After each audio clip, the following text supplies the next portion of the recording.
वर्ष 2021 में विभिन्न क्षेत्रों में काम करने वाले असली नायकों को पद्म अवार्ड मिला है, जिसकी चर्चा समाज और मीडिया दोनों में हो रही है। पिछले कुछ वर्षों में ये ट्रेंड बदला है, जिसकी चर्चा हम आगे करेंगे।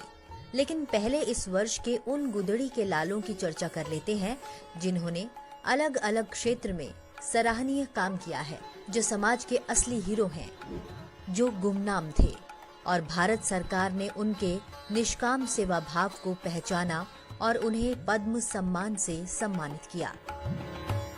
डायन प्रथा की शिकार महिलाओं के लिए मसीहा है छुटनी महतो। झारखंड में रहने वाली छुटनी महतो को समाज सेवा के लिए पद्मश्री सम्मान मिला है। आज से 25 साल पहले उन्हें डायन बताकर घर से निकाल दिया गया था। छुटनी इस अपमान से टूटी नहीं। उन्होंने इसके खिलाफ अभियान शुरू कर दिया।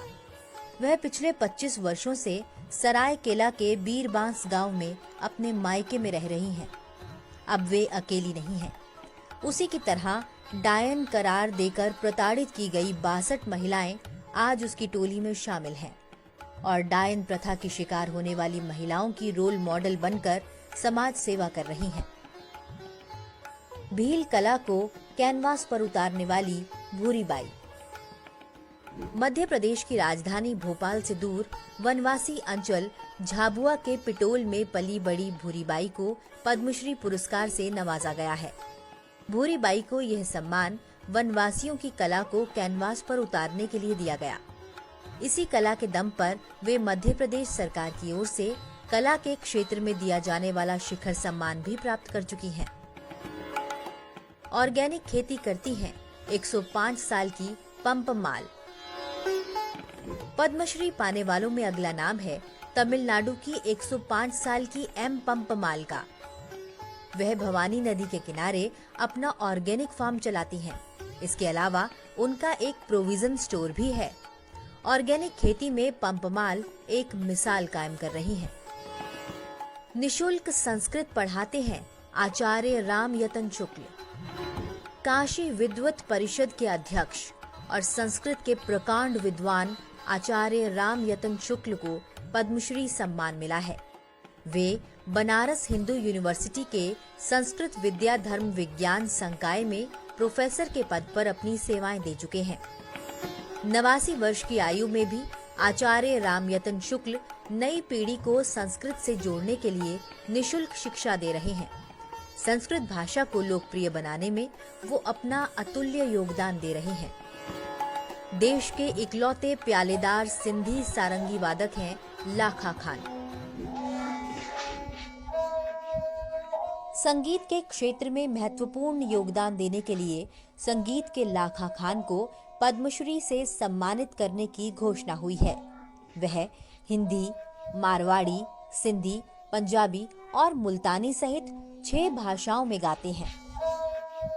वह मांगणियार समुदाय में प्यालेदार सिंधी सारंगी बजाने वाले एकमात्र कलाकार हैं। इस सम्मान के बाद इस गुमनाम गायक की चर्चा राष्ट्रीय स्तर पर होने लगी है। अली मानिक फान 7वीं तक पढ़े हैं, लेकिन 14 भाषाओं का ज्ञान है। पद्मश्री पाने वालों में 82 साल के अली मानिक फान का भी नाम शामिल है। अली स्कूल तो सिर्फ 7वीं कक्षा तक ही पढ़े हैं, लेकिन उन्हें 14 भाषाएं आती हैं। यही नहीं, अली ने मरीन रिसर्च से लेकर एग्रीकल्चर सेक्टर तक में काम किया है। मौजूदा समय में अली केरल के ओलावना शहर में एक किराए के घर में रहते हैं। वहीं उनकी जिंदगी का ज्यादातर समय लक्षद्वीप के मिनिकॉय आइलैंड पर बीतता है। दुलारी ने अपने चित्रों से रच दिया इतिहास। बिहार के मधुबनी जिले में रहने वाली दुलारी देवी को इस साल पद्मश्री सम्मान मिला है। दुलारी की शादी महज 12 साल की उम्र में हो गई थी। 7 साल के बाद वे मायके वापस लौट आई। दुलारी की 6 महीने की बेटी की मौत भी हो चुकी थी।